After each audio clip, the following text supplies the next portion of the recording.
आज तपाईँलाई जम्मा 5,000 भाडा रहेको यो मासु पसल बिक्रीमा रहेको छ है। मूल्य धेरै छैन, जम्मा 1,80,000 मात्रै राख्नु भएको छ। मजाका दुईवटा डिप फ्रिज रहेको छ, सामानहरू रहेको छ। तपाईँलाई यो मासु पसलको बारेमा सम्पूर्ण जानकारी दिँदैछु। यो भिडियो अन्तिमसम्म हेरेर साथ दिनु होला। भाइ बहिनीहरू, तपाईहरुलाई मासु पसल आवश्यकता छ भने मासु पसल कर्का गाउँ न्यू डायमन्ड स्कुल नि बिक्रीमा छ। त्यो जसको पसल थियो त्यो विदेश गइसक्यो। विदेशमा गएपछि उले भिसा लाग्यो, विदेश गयो, चलाउने मान्छे कोही छैन, नभएको कारणले बेच्न लागेको छ।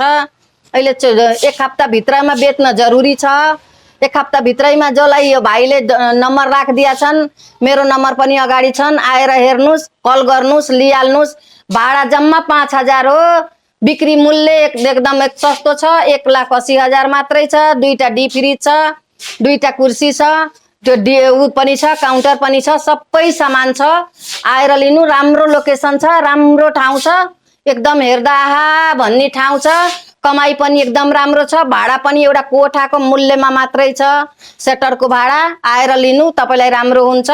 कन्ट्याक्ट गर्नु, छिटोमा भन्दा छिटो कन्ट्याक्ट गर्नु अनि लिइहाल्नु। बिक्री भइहाल्छ। यो एकदम सस्तो, यतिको सस्तो त कहाँ पाउनु नि काठमाडौँमा सटर।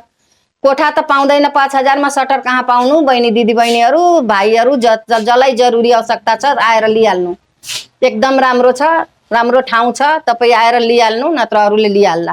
यसको एक्ज्याक्ट लोकेसन भन्नुपर्दा काठमाडौँको ठ्याक्कै कलङ्की चोकभन्दा अलिकति अगाडि खड्का गाउँमा रहेको, खड्का गाउँको यो डायमन्ड चोककै भन्दा पनि हुन्छ, ड्राइभिङ सेन्टरको जस्ट अगाडिपट्टि रहेको यो मासु पसल एउटा सटरमा चलिएको मासु पसल हो भने यसमा तपाईँले मजाले व्यापारहरू गर्न सक्नुहुन्छ, आइटमहरू राखेर है त। यसको भाडा पनि एकदमै सस्तो, 5,000 मात्रै रहेको छ। एउटा रुमको भाडा 5,000 मा पाउँदैन काठमाडौँमा। यहाँनिर तपाईँले मासु पसलको भाडा भनेको जम्मा महिनाको 5,000 रहेको छ। मिटर पनि छुट्टै रहेको छ भने मजाका दुईवटा डिप फ्रिज रहेको छ र काउन्टर पनि रहेको छ। मूल्य जम्मा 1,80,000 मात्रै रहेको छ। लिन चाहनुहुन्छ ढिला नगर्नुहोस् है त। साइडमा मैले नम्बर राखिसकेको छु, डाइरेक्ट कन्ट्याक्ट गरेर राम्रोसँग बुझाइ लिन सक्नुहुनेछ। र केही नबुझेको कुरा छ भने तल कमेन्टमा लेख्नु भन्दै आजलाई बिदा हुन चाहन्छु। हस् त, नमस्ते, धन्यवाद।